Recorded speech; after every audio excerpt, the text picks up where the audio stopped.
Welcome to Talent Strategy 60. I am your friendly neighborhood talent strategy nerd, Dr. Jim, and we are here with another great episode where we are going to help talent strategy leaders do more with less by leveraging collective intelligence. So today's topic is creating successful veterans hiring and development programs. And for those of you who are joining us on the stream, sorry, we ran a little bit behind because I forgot to hit the go live button. So obviously I'm talking to nobody for the first 15 seconds and we had to restart. So user error on my part.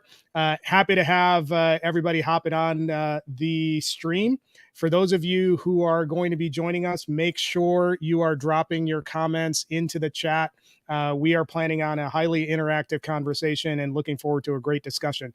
So with that being said, I want to introduce our two great panelists who are going to be sharing their expertise on how we can actually accomplish the goal of successfully hiring veterans and having veterans-focused development programs. First up, I want to introduce Phil Ranck to the show. Phil, welcome, and tell us a little bit more about you, your background, and the work that you're doing.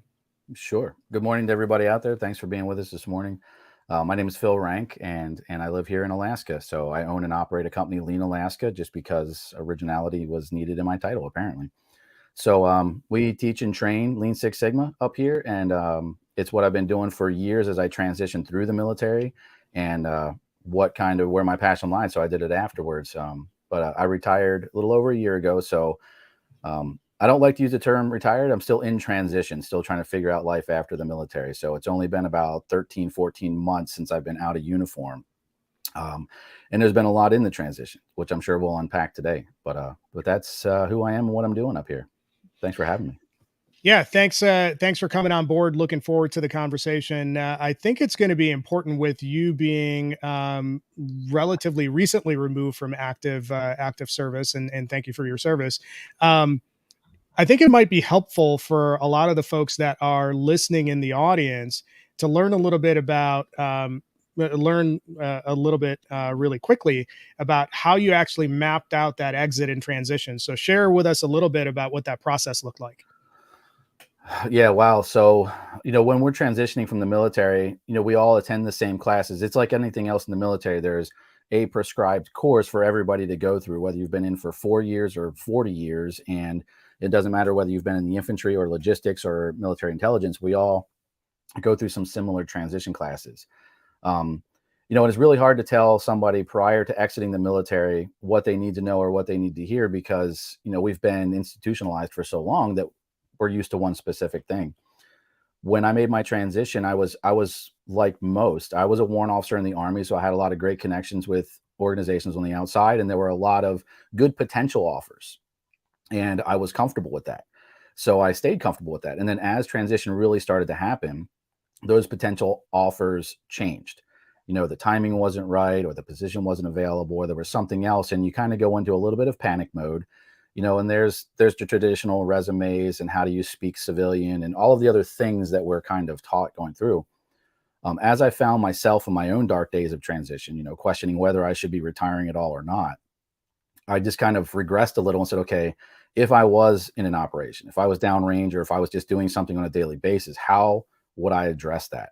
And a PACE plan is something that's very common to us: primary, alternate, contingency, emergency. So it's basically a 4-step how you move through an operation. So I said, instead of doing that for conducting an operation, I need to do that for conducting my life and then involve my family, because it's not me anymore, it's we now. So we sat down and decided how to address transition from a PACE perspective and align that to fiscal requirements, insurance requirements, location requirements. And it just kind of helped me self-organize and roadmap what I needed to do. So I really appreciate how you brought in the concept of having a PACE plan, because I think connecting that to how organizations can embed that idea into veterans recruitment is going to be useful. Because part of the intent of this show and this particular episode is to bridge the gap of knowledge between how do you successfully recruit veterans into your organization, and then how do you create an environment where veterans are being set up for success in the long run from a development perspective. Which brings us to our second panelist, Rob Arndt. Rob, welcome to the show, and tell us a little bit about your background and the work that you're doing. Yeah, absolutely. Thank you for having me on today. So if you can't tell, I'm battling a little bit of a cold, so this isn't the audio being messed up. This is my actual voice today. But my name is Rob Arndt. I am the CEO and founder of Buffer Springs. We are a training consulting firm that specializes in helping smart organizations build effective military recruitment, engagement, and retention programs. So like Phil, I'm a veteran myself. He got out 10 minutes ago. I got out 10 years ago. I spent 14 years in the Marine Corps. About half of that time was spent on Marine Corps recruitment and retention before deciding to transition. I've spent the past decade helping organizations and veterans connect and opportunities to connect to veterans, and have really made this my life's work and my passion after transitioning to Lift as we climb and continue to build as a community. Thanks for that quick intro and sharing a little bit of your background. I think it's going to be important since you're primarily involved in the other side of the equation. Phil is going to offer insights on how do you find and hire and some of the things that you can do there. But once you've hired veterans, answering the question of how do you put veterans in a position to be successful is going to be a critical question that's going to fall into your lap. But I think one of the things that is going to be important is for you to set some context into what you've seen that hasn't worked well, or what's typical within the world of work, at least on the civilian side, when it comes to veterans programs post hire. What are some of the things that you've seen that are particularly difficult or challenging for veterans to kind of navigate once they're hired? For me, it's what I refer to as a sea of goodwill. There's 47,000 nonprofits, veteran service organizations. They all look the same, feel the same. It's hero this, it's red, white, and blue, but the results vary of the resources that are out there. So a lot of it's about tapping into the right resources for veterans and channeling what they want to do. What I've seen on the employer side of the house is that a lot of employer programs seem to be based off of two main things and themes, and that is patriotism and charity. And both are great things alone, but they are not sustainable fuel sources for an effective military strategy. There has to be the business case. There has to be a fit from a skill set, experience, background, and where people fit into your ecosystem. Just like no two vets are the same, no two companies are the same either. So this has to be a curated and strategic approach, and not just a tactical flag waving experiment or saying that you're veteran friendly or whatever. It's about hiring the right people that are going to be a fit for your team. So, but out of that sea of goodwill, employers go to navigate that, and a lot of them flounder in that sea of goodwill, and same thing with veterans. What we're trying to do is bridge that gap and be that boat that connects the two of those in our essence. Great point, and thanks for clarifying that, Rob. Phil, what's been your experience when you hear what Rob just mentioned? How's that resonated with some of the things that you saw most recently as you were working through your transition process? It fits really well. There's a point in transition where we go through the conversation, and one of them is, how do you speak terms that industry will understand, which ultimately means the reverse of that as well, is how does industry view us and see us when they kind of talk to us. And we spend a lot of time kind of being taught how to translate what I like to call the effort. We've done range operations, we've done PT tests, we've run deployments, or we've moved equipment from logistics, and while we're still transitioning, they say, okay, well, this is how you take that experience and translate it into something, to an industry that you may be interested in. The problem is we're always trying to convey effort to an industry, and no matter how hard you try, unless the person you're talking to served in the exact same field at the time with the same skill set, they're not truly going to understand. It's really hard to translate effort. However, when we can figure out how to translate results, things that the end state of what we accomplished. If I've run a range or an operation for 150 people, moving them through something, a shoot house, that's hard to translate. But if I say I decreased the process lead time for personnel from 4.5 hours down to 45 minutes, saving the organization this much time, in my experience, the hiring managers understood that. They're like, oh, you're saving money, you're saving time. It doesn't matter what the operation's connected to. We understand what you're saving, which, could empirically mean that that's what we wouldn't save as an organization as well. So that was kind of my experience when the conversations started. And I didn't start off that way. I started off talking about effort. And then once I learned how to talk about results, I seemed to get a lot of a different reaction from those hiring managers that I was talking to. Before I transitioned, I actually had full-time job as a W-2 employee. I was a contractor. I did a few things before Lean Alaska became my only job. Yeah, and to caveat from Phil's point there, a lot of what's out there in the industry where, managing a 150-person team for an operation, that doesn't necessarily show up in our backgrounds. A lot of times you see these things out there like MOS or military occupational specialty translators that only talk about a job category, but that is so vague. You have people that have that same job category that have been doing that job for 2 weeks in the military. You also have people who've been doing that job for 24 years and have that same MOS, but a different breadth and width of experience there. So those kind of square pegs trying to force round or square holes trying to force round pegs into it do not work out there for veterans necessarily, because we're more than just a number or an MOS. All of our experiences are different. There's 6 different branches of service. There's over 7,000 different occupational specialties, different units, operations, and things going on where you can't just pigeonhole somebody into it from a generalized title, as Phil was saying. No, really great stuff, and I love where this conversation is going. Phil, you mentioned something that stood out to me is let's not get obsessed with the effort. Let's focus on the outcome. Rob, you mentioned something really great, which is we have to be more, or we have to be seen as more than just a number or a job description. We have to do a lot more work than just that. And then from our audience, we got a great comment, which was veterans friendly doesn't equate to veteran ready. And those 3 things all tie into the conversation that we're going to have today. So off to a great start, and I appreciate your insights so far. So I think when we're setting the stage for why are we even having the conversation? I mean, it's an important conversation to have, but I want to nest it under the overarching umbrella of diversity hiring in general, because oftentimes when you talk about diversity hiring, it automatically goes to conversations about gender or race.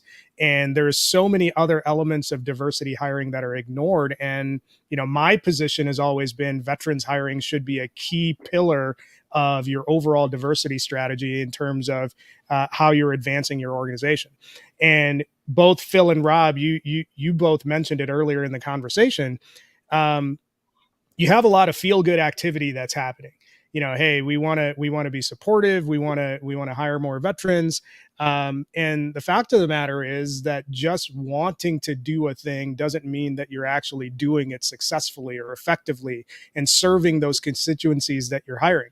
It's fine to have a veterans hiring program, but if your infrastructure from a people process and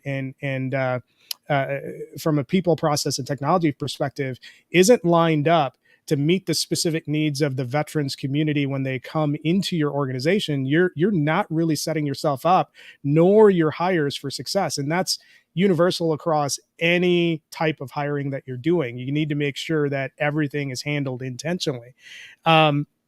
So part of the conversation here is focused on, on the front end of it. What are some of the things that you should be doing to hire more effectively? And then once you've hired veterans, what are the things that you should be doing to put those veterans in a position to be successful and develop them as a core element of your employee strategy?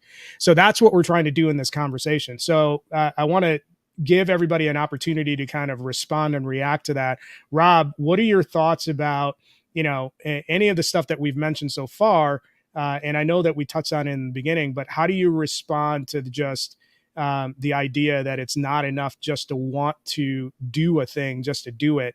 And is that consistent with what you've seen out there in the world of work when private sector organizations try to hire and develop veterans? Yeah, fantastic question. And this is something we get hit with a lot. So Jim, especially in the work that you and I do with our organizations, like veterans are for federal contractors, veterans are a part of their diversity initiative because there's a mandate, there's a benchmark to bring on military talent. But for traditional employers, a lot of times veterans are not even looked at as a diversity category. when we make up less than 6% of the population. So we are an underrepresented group out there that doesn't necessarily get in the same, notoriety as a lot of the other groups. But where I see a lot of the diversity, equity, inclusion, and belonging initiatives fail is that now it used to be a thing, DEI used to be a thing for altruistic, forward-leaning companies that, wanted to put it out there. Now it's more of a business imperative. If your company is not seen as embracing DEI, you're pushing off a lot of great talent. So where I see companies fail, though, is trying to boil the ocean and just reaching out in generalizations and saying we want to hire more women or people of color or people with disabilities or veterans, when all of us are different. We are all individuals. So you have to look at who those relevant people are that live in those underrepresented communities and how they correlate to your industry.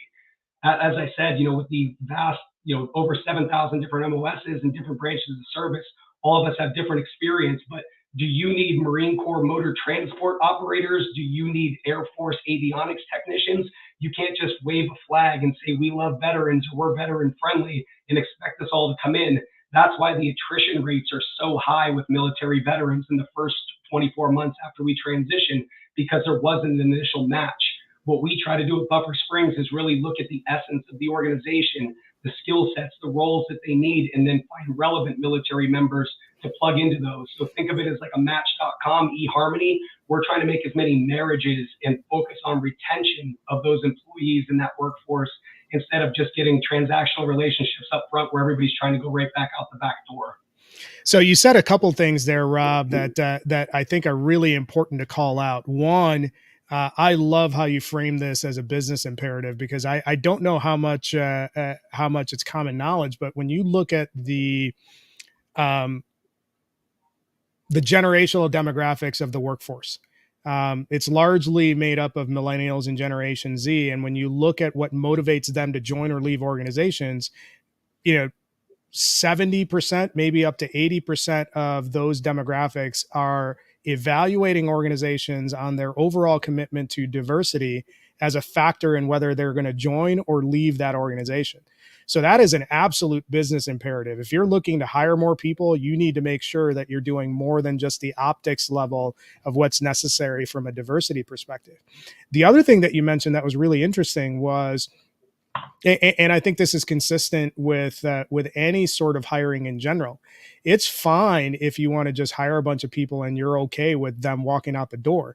That is also a business imperative. So if you haven't set up your infrastructure in such a way that everybody that you hire is put in a position to be successful in the long run, I think that's another business impact question that needs to be answered or needs to be looked at in any initiatives, veterans or otherwise. So great points so far, Rob. I want Phil to be able to respond to the landscape that I painted and also get his take on what his experience has been when it comes to what he's seen from veterans hiring and development programs. Yeah, such good comments. I found myself over here actually two things. One, wishing I would have known Buffer Springs before I retired. That would have been, great for me. It's always find out after the fact. And I find myself actually listening and learning more. I always almost feel like I was in the audience for a minute instead of on the panel, because they were excellent comments and so spot on. And my perspective is completely different. Being a new transition and kind of how I'm helping versus what you guys are doing. What I see, and when I have conversations with some of the people that come through our course and then they transition. So it wasn't always an intended thing to say, okay, when you've graduated, with your Lean Six Sigma black belt, we have a job lined up for you. But what I find is people are contacting us saying we're looking for this skill set. And then I keep up with those people long-term to see how they do with that. In my experience and in my conversations with them, what I hear falls in line with that, which is when we come out of the military, we have a lot of energy. It's really hard for some organizations to know what to do with that level of energy. And it really doesn't matter what field that they're in. It's just a lot of energy. And more often than not, I see people are like, oh, I found my forever job. Some people do find their forever job right when they come out of there. But I think that veterans sometimes get comfortable with that. And I didn't find my forever job. And I can point out 15 people that I retired with that didn't find their forever job. And I know one that did. So, I mean, against it's, I deal with stats. That's what I do. Statistically, that's not good numbers.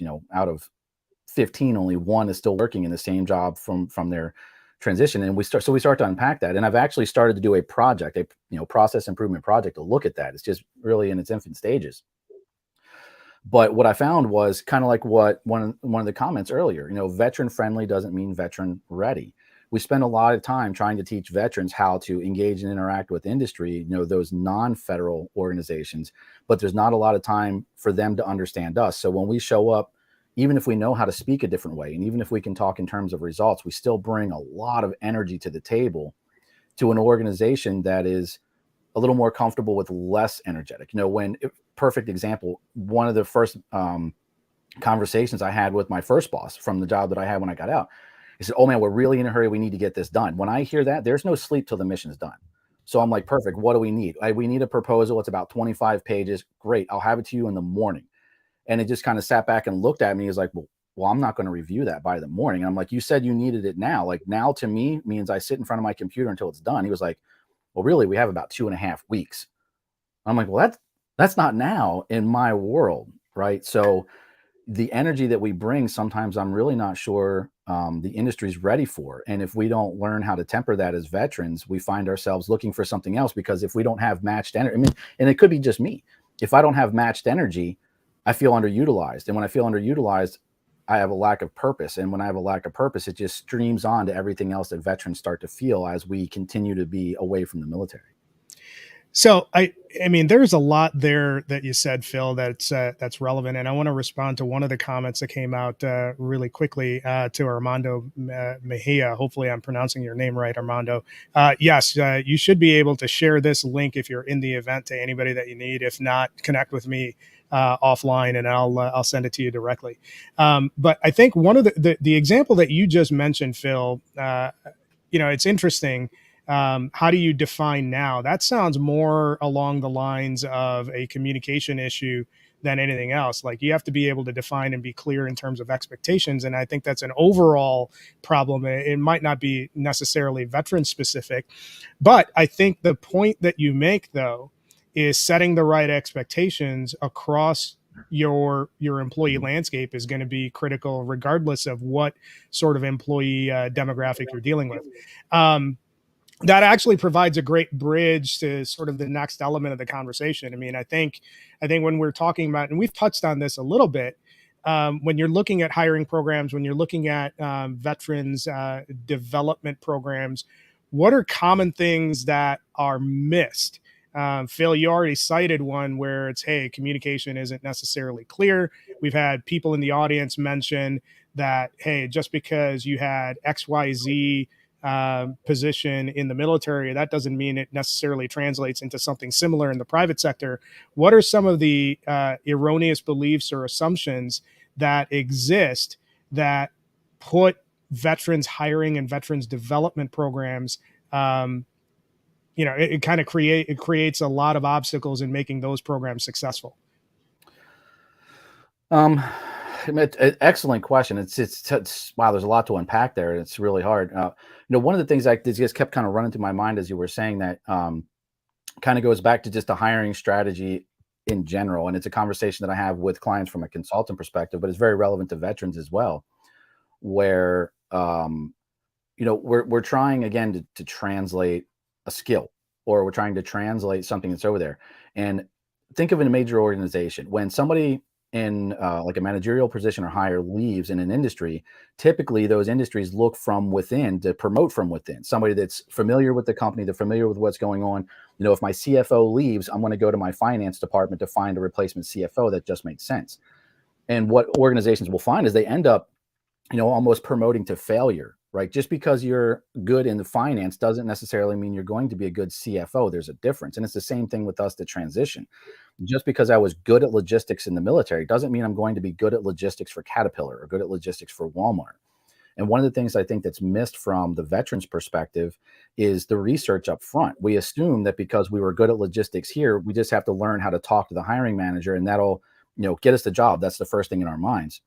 But when I have a conversation with veterans and even with companies on the back end, I tell companies, if you're going to hire a CFO, hire a CFO. It doesn't necessarily mean it's coming from within your organization. Or if you're hiring to a new position, look for that. I tell the veterans, if you want to work at this position, do some research, just like we do in the military. Know Know your enemy, know your friendly, right? Figure out what that position requires. Figure out what other people that are in those positions for other companies have done to be successful in that.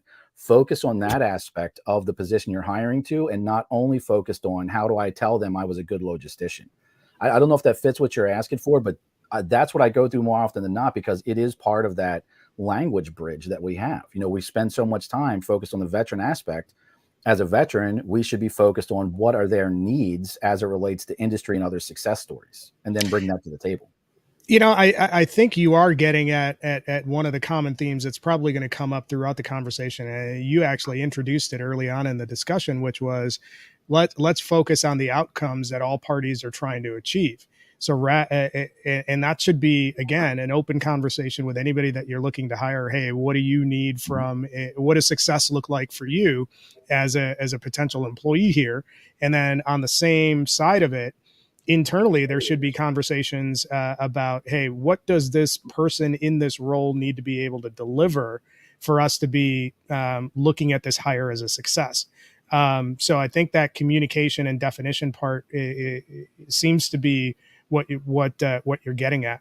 Rob, I want to give you a shot at sharing with us what you've seen from the perspective of things that haven't worked or things that don't work when it comes to development programs for veterans.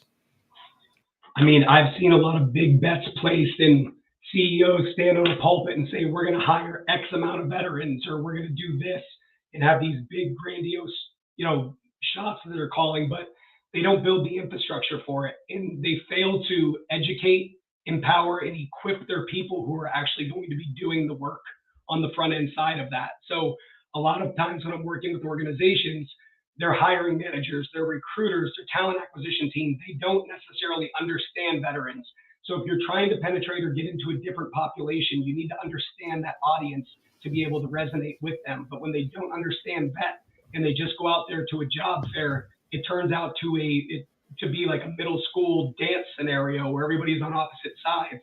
Civilians don't speak veteran don't speak civilian. So I think there's a huge knowledge gap there. So if you're going to be well-intentioned and bring on military talent, it's about educating your people about who the military is, what members of the military community fit into your community, and then building the infrastructure for that from a stance of inclusion, of showing that there's representation, there's other veterans there, there's supporters and advocates that get it. So when I show up there, it's not, if I'm a woman, I'm not interviewing on a panel of 6 old guys somewhere along the line. Like, I have to see myself in that organization and understand that they get me and then I get them, and there's this synergy there. And I think that's missing a lot of times, where it's just opening the door up to a underrepresented population, but the infrastructure is not necessarily built there to keep those people and retain them. That should be the focus in the first place. So I want to latch onto that in just a second, or for just a second. Rob, you mentioned, hey, it's not enough to say we're going to do X, Y, and Z. We need to be deliberate or intentional about, do we have the infrastructure to support this initiative? So my question back to you on that thread is, like, what is one of the intents of this show is to help, hiring leaders do more with less and actually launch some of these successful programs in the wild. So what does good infrastructure that is supportive of veterans look like? What are some examples of what that could look like? Yeah, so I mean, I'll give an example now with employee resource groups or ERGs or affinity programs. Some of them are a check in the box just saying that we have an ERG, because right now all the cool kids have them. That's almost a business imperative in itself. So with veteran ERGs specifically, I've seen some of those that are just, hey, veterans get free coffee and donuts in the break room every second Thursday of the month.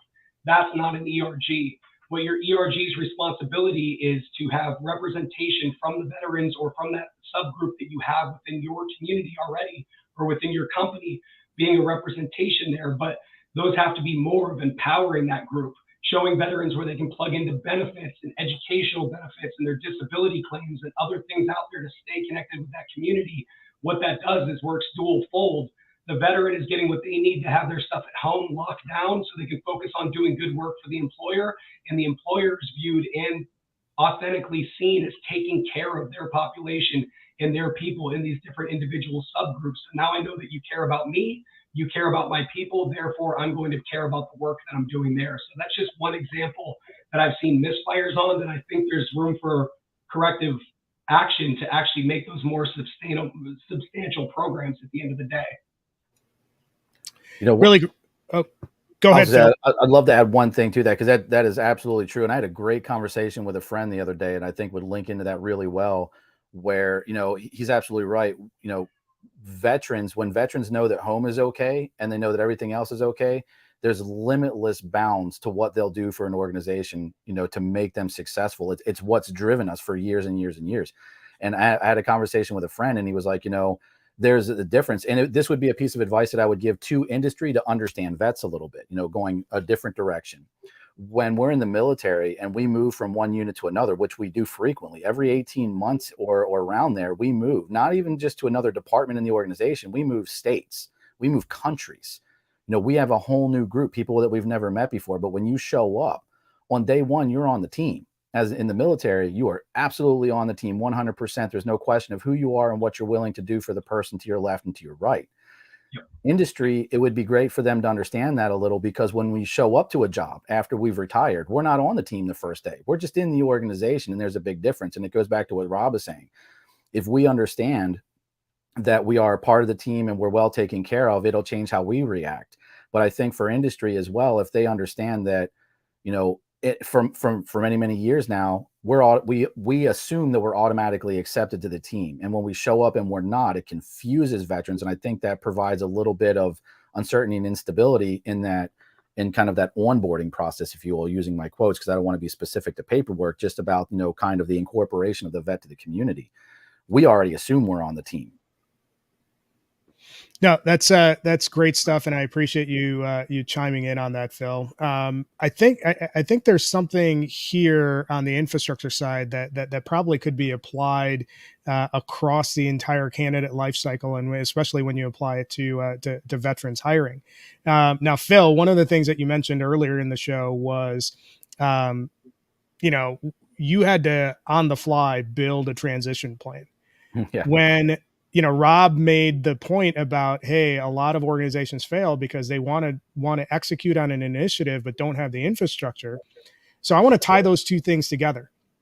When you look at the role that the private sector could play in leveraging their infrastructure to build transition plans as part of their veterans hiring initiatives, what advice would you have when it comes to making that into a reality? I'm sure there are a lot of veterans that probably are building their transition plans on the fly. So knowing that that's happening, what could be done if you have a veterans hiring initiative by an HR leader or a talent acquisition leader to help bridge the gap and make those transitions easier? Any thoughts on that? For me, I mean, the big thing that I see out there is the intention again. Like, are you doing this to wave a flag or to check a box somewhere along the line, or what's the driving factor? It's the people who are going to be making things happen, and it's about empowering your primary stakeholders and your secondary stakeholders, your recruiters, your sourcers, your screeners. The people who are out there need to know how to speak veteran and know what talent fits into the organization. And then once they're there, the other people, the hiring managers, the supervisors, the managers, have to know where they fit into this ecosystem. There's a lot of false narratives out there that we see on both sides and people buy into. The big ones that I see in the big contrast are the hero versus victim polar opposites that are out there, that veterans are all heroes. We're not. We've served with heroes, but even the heroes that we've served with would be the last people to call themselves that. We are not victims. We did not get ripped out of our beds at 4 a.m. and sent to Vietnam like they were in yesteryear. Like, we volunteered to do this job and stood up, and we stayed in contract for 4 years or 24 years or whatever we did to serve. So there's a bad narrative out there that employers buy into, and that inevitably veterans buy into as well. Where I really want to see the change is that good people need to connect with good jobs. The best way for organizations to start is to talk with veterans that work in your organization already, or people that are within that military connected community, like spouses and, you know, kids of military folks, to find out Who are you? Why do you work here? What keeps you coming here? What prevents you from referring your brothers and sisters from the military to working here? Instead of shopping hungry, you have perfectly good food in the fridge. Get to know that beforehand before you go out there and just kind of post and pray on job boards and hope things work out better. I mean, that's great stuff in terms of leveraging your existing community internally, find out what they like and don't like, and using that as a roadmap for making veterans hiring or veterans programs in general more successful. That's a great bit of advice. Phil, I want you to take what are your thoughts on, hey, how can organizations build or utilize their existing infrastructure to help veterans transition, knowing that a lot of veterans are probably doing what happened to you, which is building their transition plans out on the fly. Yeah. So, I mean, there's a couple of, and totally agree with all those points again. And it is kind of tricky. And I think the point that he made about leveraging, if you have vets internally, doesn't matter what the service is, is the first way to start. One of the things as well is we use the word veterans, and I feel like it happens sometimes where we use the word veteran and we just assume all veterans are the same as well. Well, every veteran is different with a different experience. And the longer they spend away from the military, the more that their personality kind of shifts away from what it used to be with the military as they have a new community. So, that part has to be bridged as well. But there's one thing that I have noticed, and again, I'm still a baby in transition. I have made friends that are veterans that I've never served with one day that you might as well have assumed I served with for 24 years. We talk the same, we act the same. We never met while we were on duty, but they're great friends that I lean on. So it's a whole new veterans community as well. So that's why I love that point that Rob made so much, because if you have veterans in your community, it doesn't matter whether they knew this person on active duty or not. Because I hear that all the time. They're like, oh, hey, I know so-and-so. He was in the military as well. Do you know him? And, oh, no, I never heard of him. And then we just assume that there's no connection, or, companies assume there's no connection. Just the fact that they're a veteran, there is a connection, and that definitely needs to be highlighted. Like I said, there are people that I met after I transitioned that I would call my brothers and sisters, just like I would to anybody I served with in a deployment. And so, I mean, that's something very key to focus in on when Rob brought that up, was leveraging that community. It doesn't matter if it's only one person, no matter how large your organization is. That's all it takes. It only takes one conversation. Really solid stuff, Phil. And I'm a big fan of you bringing up the concept of community, because between the podcast and also the live show, that's come up several different times, that it's critical that every employee have some sort of community that's built within the organization, so that they have an internal support structure. That's sort of foundational stuff in terms of how you're setting up your organization for success. And I think, Rob, you mentioned it earlier. It's part of the reason why ERGs need to be part of that talent strategy that an organization has to better support their veterans. And I want to stick with you, Phil, and pull on that a little bit more. So when we look at veterans hiring, veterans development, and how those need to be structured specifically to cater to what veterans need. And we brought up a couple of those things earlier, how communication is done, what communication means, how things are defined. We talked about community. Rob talked about having the infrastructure. Let's define out those needs from a veteran specific lens. What should organizations be thinking about when they're making sure that their programs are aligned to what veterans need? I mean, I think it all boils down to understanding. And I just kind of had a thought. It just kind of struck me while we were having this conversation. I went through TAPS here in Alaska.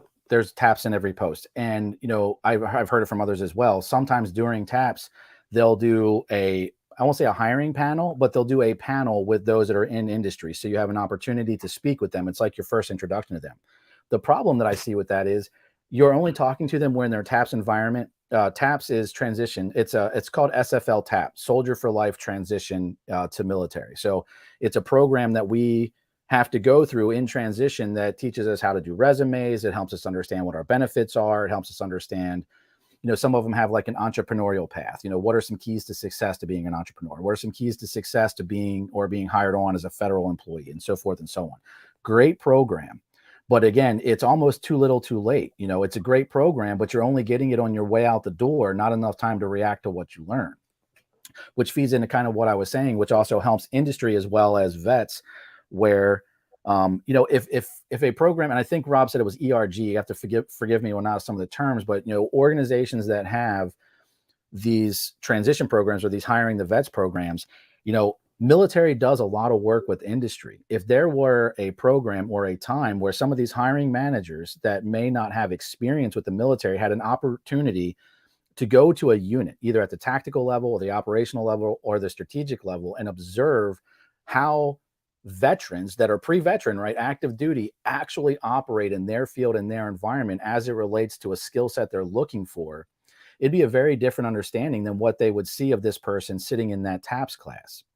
So again, for me, I was a logistician, and I've worked on all three of those levels. If I was trying to get hired on to be a department manager or a division manager as a logistician, it would be great if a couple of the organizations I were looking at had an opportunity to see me operate on a day-to-day basis as an active duty. They'd understand me better. I'd understand them better. To my knowledge, nothing like that exists. I only see them when I'm in a very controlled environment of a classroom and when I'm being fire hosed information, because in 6 months, I'm going to be a civilian. Great stuff, Phil. Rob, same question to you. So to caveat to Phil's point, the TAP program or Transition Assistance Program, it took 3 months to make me a Marine. I stayed in the Marine Corps for 14 years. They're giving me 2.5 days to figure out how to be a civilian in those courses. So you have to think of them in the essence to what they are. They're not effective by design. It's a check in the box. There's no employer who's on today's session that is training their people to be better employees for somebody else when they leave. So that's why the program is just a check in the box. But what I recommend is that, veterans take control of their own life. We're used to being paid on the 1st and the 15th, being told what we wear, what our mission is, who we're hanging out with on a daily basis, and where we're stationed. When we get out, all of that is gone, and that warm blanket of the military and that institutionalized kind of mentality is gone, and we don't realize that. On top of that, a lot of the people who are teaching us how to be a civilian have never been civilians. They've been career or military, and they're teaching us how to be a better civilian when they've never actually done it. So what I recommend to veterans specifically is not thinking about what you've done or what the Marine Corps or the Army told you that you were supposed to be doing, but this next chapter in your life, you're not losing a part of your identity, you're gaining something else, you're gaining your identity back. So what I recommend doing is really narrowing down your passion, what you want to do next, who's important to you, who you want to be surrounded by. And for companies to echo that, as veterans, we stood up to serve, and we've been at war for the past 20 years. But those of us who raised our right hand, signed on the dotted line, and sacrificed our lives and deployed and everything else, did it because we believe in the mission, the purpose, the passion behind it. And we did this on a volunteer basis. If organizations can show their mission, their purpose and whatnot, you're going to bring in these veterans with that mentality that want to serve that mission, that want to be a part of your bigger purpose in contributing to that greater good. So with vets, really find out what you want to do and not what you would settle with doing, but really shoot for the stars. And for organizations, if you set the bar high of the type of talent you need, your mission, your role in the world, you're going to bring the right people in, just organically. Great stuff, Rob. And I know that with sort of the next piece of the conversation, we've been, I think, every few minutes offering key takeaways or key action items when it comes to rethinking how veterans recruitment programs and development programs should be restructured. I want to dig a little bit deeper there, and this is to you, Phil. When you're looking at how current recruitment of veterans from the service sector into the civilian sector is done, or even development plans once they're hired. If you had to rethink those, what advice would you have for organizations that are looking to either recruit more veterans or, more effectively develop the veterans that they have as internal employees? How would you rethink what exists? I think it just kind of goes back to what I was just saying before. It's about communication, understanding, and there's no way to get around that. they're I won't say there's not enough opportunities. Maybe they're not the right opportunities. And the problem, is it's global. It's not like this is a problem that's specific to North Carolina or specific to California. This is a global thing. And when we transition from the military as well, I may live in Alaska, but I may be transitioning to North Carolina. That's very hard. And then there's some veterans that are OCONUS, where they're like in Germany or Italy or Japan, and they're trying to transition as well back to where they came from in Wisconsin, right? It's not large scale. So it's got to, I don't know what the answer is to the programs, but it comes back to, there are plenty of programs out there to help, but it feels like a lot of them just aren't making the right connection into what they're looking for. So, I mean, there's got to be a different way to connect and recruit. And I don't have the experience that Rob does. I don't have the time out, or, I haven't been focused on that aspect since I retired. I only hear the stories of those that have transitioned, and I hear what becomes successful to them. And the problem is, of everybody that I've talked to over the last year, which is probably hundreds and hundreds of people, no success story is the same. Like, I can't think of a single secret recipe that has helped them. But I will go back to the beginning and say that if veterans have the right plan, be it a PACE plan or some other way of understanding their transition from me to we and where they want to go, they engage employers a little bit differently. But the problem is, that's the education that they're not getting unless they're talking to somebody that's currently just coming out of transition. So, Phil, I want to stick with you really quickly, because I was thinking about your story of transition. And I think in one of our conversations, you mentioned that, one of the challenges that exists is that within the military, if you put in your papers for retirement, that's got to get approved, which creates a blocker for anybody to come and grab you or potentially recruit you. And that's where you had to kind of build your PACE plan on the fly. My question is this, and this might be a really simple yes or no question. Does the military ever share who is their list of service members who are coming up on retirement? Do they share that publicly at all? Is there a way for the private sector to kind of get access to that information to help that transition process be easier? What are your thoughts? And Rob, you can chime in on this as well. So I think that one might be more of a Rob. I'm not aware of that, but I think Rob's dialed in a little more to that. They don't. And even trying to get onto military bases, even me as a veteran, I can't just go onto a military base and talk to people. Even if you're trying to market to these folks and email them and whatnot while they're on active duty, there's blockers and firewalls and filters and everything else in place to keep the outside world out of the military installation, and rightfully so. Like, think of the things that we're doing that are top secret and confidential. Like, you can't just let people in and out of those walls, whether virtual or physical. So there aren't any lists, but I saw a comment from Clifford Stafford in the crowd about SkillBridge. Here at Buffer Springs, we have a SkillBridge program, and I think SkillBridge is completely underutilized and is an amazing program where veterans for their last 6 months of service can actually be working towards their transition.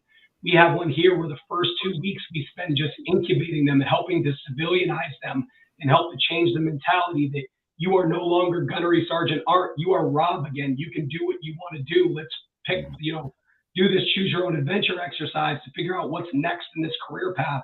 But with organizations as well, we help to break that down for them. So we have a 5-step process.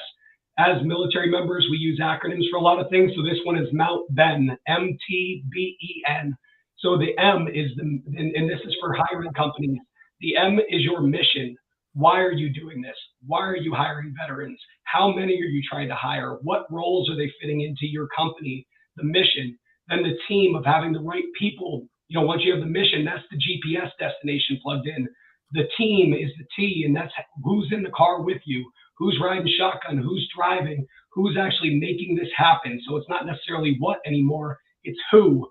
The B is the brand of how you look in that set of eyes to that underrepresented group or to veterans. Are you putting stock images on your website of some dude in camouflage pajamas with a Fu Manchu beard, and that's supposed to be a veteran? Like, you're deterring us and pushing us away. Then the experience. If I'm a vet and you want to hire me, is it easy for me to get into the organization? What does onboarding look like? When I check into any duty station in the Marine Corps, I know that I have a battle buddy and somebody's showing me where where the chow hall is, where I work, where I live and where I sleep and whatnot. But does that exist in your company for onboarding and retention? And then looking at your numbers, what gets measured gets done. Analyze or refine your processes, and that's the simple framework that is very complex, but if you break it down to that essence, it helps you to guide you of what's important, what's not, who's doing this, who's not, and what's the driving factors behind that. And I recommend the same for vets. Like, make a mission, as Phil said earlier, and this is universal to any branch of service. For vets, missions are non-negotiable. They come hell or high water. Doesn't matter if we have the people, the resources to do it. They have to happen, and that's valuable to any organization, as well as to any veteran that is looking for an organization to keep having those missions. Great stuff, Rob. And I want to keep it with you as we wind down the conversation. Hopefully your voice holds up. So if you're advising any organization on either more successfully recruiting veterans or putting together a program to more successfully or effectively develop them internally as employees, what's the one key mistake that they should avoid, or that they should be aware of, so that they have a better chance of success on either one of those two areas? I would say, from what I've seen, and I've worked with hundreds of employers over the years and thousands of veterans, literally, I would say don't turn a blind eye to training and development for your people, for your recruiters, for your veterans. That's going to be the key essence for progression. Most failed veteran initiatives, I would say, stem from that lack of education, and that leads to lack of execution on the back end side. So fully understanding veterans or the underrepresented groups and showing them that you get it and you understand that populace is going to resonate on both sides of that coin. The other thing that I would say is talking to your actual veterans and finding out why they work there, and then building your strategy from there. Veterans know, and more importantly, trust other veterans. As Phil said earlier, we can connect anywhere. Marines and Army, we may bust each other's chops a little bit, inter-service rivalries and whatnot, but that's my brother. Phil and I just met 15 minutes ago, and he already invited me to stay at his house if I come to Alaska. Like, that's the camaraderie, the relationships that we build there. But if you take care of veterans in your organization, we're going to tell our brothers and sisters out there that, hey, this company gets it. You should work here. I have mission. I have purpose. They understand me. They're empowering me. And this is where I'm going to find my career path and hang my hat. So that's where I've seen things go right and where I've seen things go wrong on that stance. Solid stuff. Just before I switch to Phil, where can folks find you, Rob? So you can email me directly at rob@buffersprings.com. You can also look me up on LinkedIn, pretty active on there. It's Rob, ARNDT. So last name, I didn't pick it, but look me up on there. For any veterans or any company that's smart enough to hire vets, my porch light is always on 24/7. Hit me up for anything you need. Well, more than willing to help. Great stuff. Phil, same question to you. So when you're looking at, hey, what are the critical mistakes that organizations should avoid, whether they're building a veterans recruiting program or a veterans development program, what comes to mind on your end?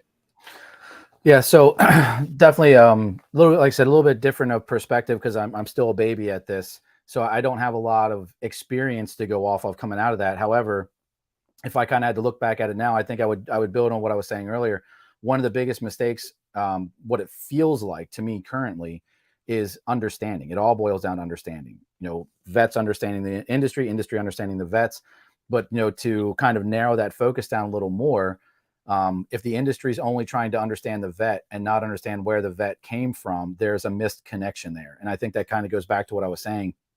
If an industry truly does want, or an industry company or organization, corporation, truly wants to have a hiring program and make it a long-term initiative, they really need to understand where vets come from. And through that, again, understanding how they operate on a daily basis, the difference.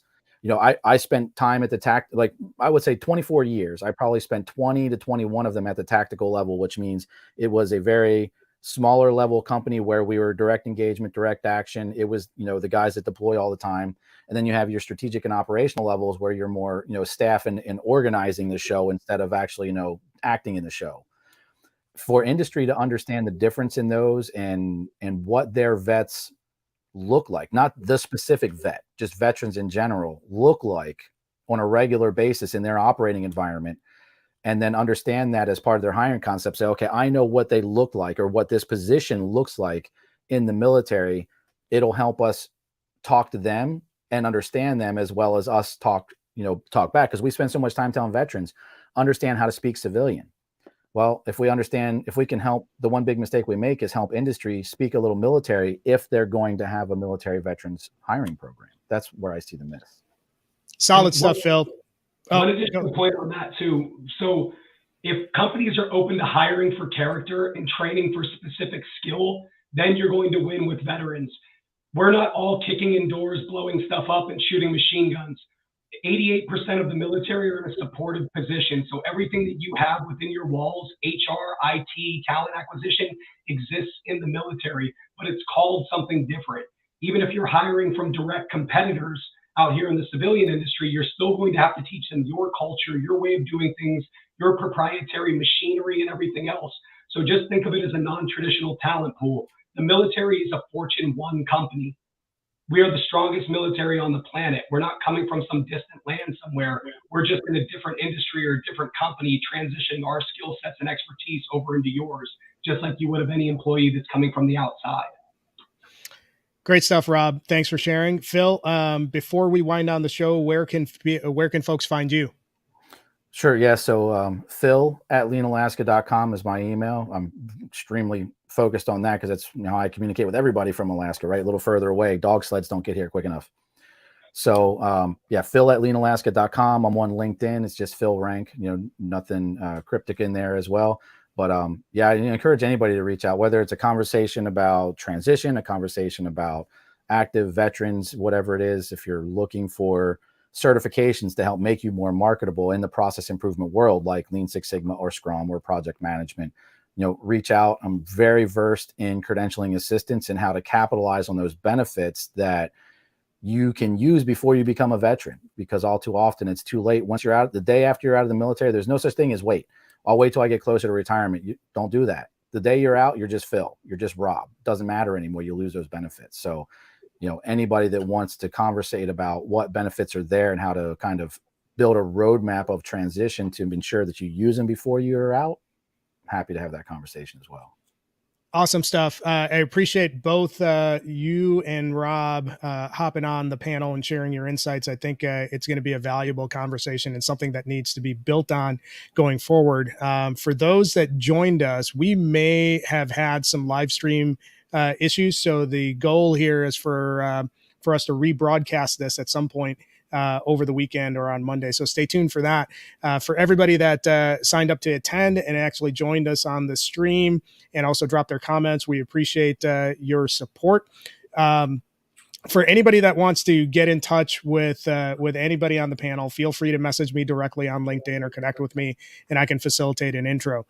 So I appreciate everybody tuning in to Talent Strategy 60. If you ever want to get a hold of me, you can follow us on our Talent Strategy 60 page or on the Cascading Leadership Podcast page, or find me at Circa. I'm not very difficult to find. I'm kind of everywhere. So we appreciate your support, and we're looking forward to tuning in next time for another great panel. Until next time, we'll see you then.